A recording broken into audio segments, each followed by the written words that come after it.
अभी कुछ ही दिनों की बात है जब इंस्पेक्टर साहिल का सामना उनके करियर के सबसे मुश्किल केस से हुआ था।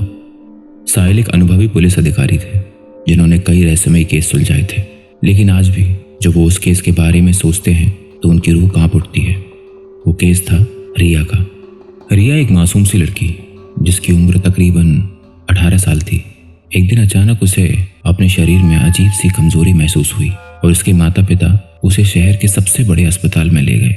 डॉक्टरों ने उसे कुछ टेस्ट लिख दिए और उसे अस्पताल में भर्ती कर लिया गया। शुरू में तो सब ठीक लग रहा था, लेकिन जब रात होने लगी तो अस्पताल के गलियारों में अजीब सी चीजें होने लगी। इंस्पेक्टर साहिल को उसी रात अस्पताल से एक फोन आया। फोन पर ड्यूटी नर्स ने घबराते हुए कहा, सर हमें आपकी मदद चाहिए, यहाँ कुछ अजीब हो रहा है। मरीज रिया अचानक से चीखने लगी है और उसकी चीखें पूरे वार्ड में गूंज रही हैं। वो कह रही है कि उसने किसी को देखा है, लेकिन कोई और उसे देख नहीं पा रहा है। साहिल तुरंत अस्पताल पहुंचे। वो वार्ड में पहुंचे तो देखा कि रिया बिस्तर पे पड़ी है। उसकी आंखें खुली हुई हैं और चेहरा सफेद पड़ गया है। वो लगातार एक ही दिशा में घूर रही थी, जैसे वहां कुछ हो। साहिल ने नर्स से पूछा, क्या हुआ रिया को, क्यों वो इतनी डरी हुई है? नर्स ने कांपते हुए जवाब दिया, सर हमने इसे किसी तरह शांत करने की कोशिश की, लेकिन ये कह रही थी कि उसने किसी आदमी को देखा है। उसके चेहरे पर खून के निशान थे और उसकी आंखें लाल थीं। वो इस कमरे में था सर, लेकिन सर हम में से किसी को कुछ भी नहीं दिखा। साहिल ने रिया से बात करने की कोशिश की। उन्होंने धीरे धीरे कहा, रिया मैं इंस्पेक्टर साहिल हूँ, तुम डरो मत, मुझे बताओ क्या हुआ। रिया ने थरथराते हुए कहा, वो आदमी वो यहाँ था, उसने मुझसे कहा कि मैं यहाँ सुरक्षित नहीं हूँ। उसने कहा कि कोई मुझे लेने आ रहा है, मुझे यहाँ से निकालो प्लीज़, मुझे यहाँ मत रखो, यहाँ कुछ बहुत बुरा होने वाला है। साहिल ने रिया को समझाने की कोशिश की, लेकिन रिया की आंखों में ऐसा खौफ था जो उसने पहले कभी नहीं देखा था। तभी अचानक अस्पताल की बिजली चली गई और पूरा वार्ड अंधेरे में डूब गया। हर तरफ सन्नाटा था, बस रिया की घबराहट और उसकी धीमी सांसें सुनाई दे रही थी। अचानक ही साहिल को महसूस हुआ कि कोई उसके पास से गुजरा है। उन्होंने टॉर्च जलाकर देखा, लेकिन वहां कोई नहीं था। उनके रोंगटे खड़े हो गए। जैसे ही उन्होंने नर्स की ओर देखा, उसकी आंखों में भी वही खौफ था। उन्होंने तुरंत नर्स को रिया के पास से हटने को कहा और खुद रिया के करीब पहुंच गए। साहिल को ऐसा महसूस होने लगा कि कोई अदृश्य ताकत पूरे वार्ड में घूम रही है। उन्होंने महसूस किया कि किसी ने उनके कंधे पर हाथ रखा है, लेकिन जब उन्होंने पीछे मुड़कर देखा तो वहाँ कोई नहीं था। वो समझ चुके थे कि यहाँ कुछ बहुत भयानक है और उन्होंने रिया से कहा, तुम्हें यहाँ से निकलने की तैयारी करनी होगी, यहाँ कुछ ऐसा है जो हमें नुकसान पहुँचाना चाहता है। आखिरकार साहिल ने निर्णय लिया कि वो रिया को उस अस्पताल से निकालकर सुरक्षित जगह पर ले जाएंगे। इंस्पेक्टर साहिल ने जल्दी से रिया को स्ट्रेचर पर लेटाया और उसे वार्ड से बाहर निकालने का प्रयास किया, लेकिन जैसे ही उन्होंने कदम बढ़ाया, एक ठंडी हवा का झोंका पूरे वार्ड में फैल गया। हवा में अचानक से एक गूंजती हुई हंसी सुनाई दी, जैसे किसी ने उनकी कोशिश का मजाक उड़ाया हो।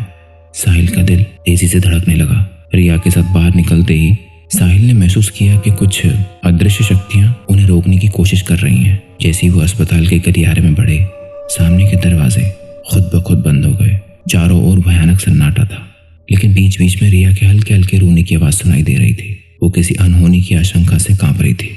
साहिल ने अपने आप को संयमित रखते हुए दरवाजे को धक्का दिया, लेकिन दरवाजा जैसे किसी भारी ताकत से बंद था। तभी उन्होंने रिया से पूछा, रिया तुम्हें याद है उस आदमी ने और क्या कहा था तुमसे? क्या उसने तुम्हें कोई और संदेश दिया था?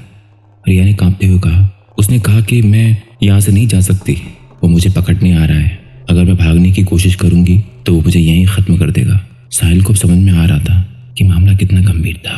उन्होंने फिर से दरवाजे पर जोर से धक्का मारा, लेकिन दरवाजा अब भी नहीं खुल रहा था। तभी साहिल के पास एक विचार आया। उन्होंने अपने फोन से अस्पताल के सुरक्षा गार्ड को कॉल किया और स्थिति बताई। कुछ मिनटों में गार्ड ने पीछे के दरवाजे से आकर साहिल और रिया को बाहर निकालने का प्रयास किया। जब वो बाहर निकलने की कोशिश कर रहे थे, अचानक रिया ने जोर से चीख मारी, वो वहां है, वो हमें देख रहा है। साहिल ने टॉर्च को तुरंत उस दिशा में घुमाया जहां रिया देख रही थी, लेकिन वहां कोई नहीं था। उन्हें अचानक से अपने चारों ओर भारीपन का एहसास हुआ, जैसे कोई उन्हें घूर रहा हो। साहिल को समझ आ गया कि वो उस ताकत के खिलाफ बिना लड़े बाहर नहीं जा पाएंगे। उन्होंने गहरी सांस ली और अपने साहस को जुटाते हुए रिया को समझाया, तुम्हें मुझ पर भरोसा रखना होगा, हम एक साथ यहाँ से बाहर निकलेंगे, तुम्हें कुछ भी नहीं होने दूंगा। साहिल ने जैसे एक कदम आगे बढ़ाया, एक अजीब सी छाया ने उनकी टॉर्च को बुझा दिया। चारों तरफ अंधेरा छा गया, लेकिन इसी अंधेरे में साहिल को एक हल्की सी रोशनी दिखाई दी। वो समझ गए कि ये रोशनी शायद उन्हें रास्ता दिखा रही है। उन्होंने रिया का हाथ पकड़ा और और उस रोशनी की ओर बढ़ने लगे। जैसे ही उन्होंने उस रोशनी के पास कदम रखा, उन्हें लगा कि उनके चारों ओर का वातावरण सामान्य हो रहा है। वे धीरे धीरे दरवाजे की ओर बढ़े और दरवाजे खुद ब खुद खुल गए। साहिल ने जल्दी से रिया को बाहर निकाला और जैसे ही दोनों बाहर पहुंचे, उन्होंने देखा कि अस्पताल के पूरे वार्ड में फिर से अजीब सी गूंज उठने लगी। रिया अब सुरक्षित थी। बाहर निकलते ही साहिल ने गहरी सांस ली और रिया से पूछा, क्या तुम ठीक हो? रिया ने धीमे से सिर हिलाते हुए कहा, हाँ, शायद अब मैं ठीक हूँ। उस भूतिया आदमी से अब मैं दूर हूँ। साहिल ने उसे वापस उसके घर पहुंचाया और समझाया कि अगर कभी भी उसे कुछ अजीब लगे तो वो तुरंत उनसे संपर्क करे। उस रात के बाद साहिल ने महसूस किया कि दुनिया में बहुत सी ऐसी बातें हैं जो सामान्य इंसान की समझ से परे हैं। उन्होंने रिया के केस की पूरी जांच की, लेकिन कुछ भी असामान्य नहीं मिला।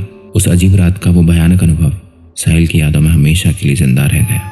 रिया अब सुरक्षित थी, लेकिन साहिल को अभी भी लगता है कुछ अनजानी शक्तियाँ उस अस्पताल में मंडरा रही हैं। तो दोस्तों, अगर आज की कहानी आपको अच्छी लगी है तो वीडियो को लाइक करिए और चैनल पे पहली बार आए हैं तो चैनल को सब्सक्राइब जरूर करिए।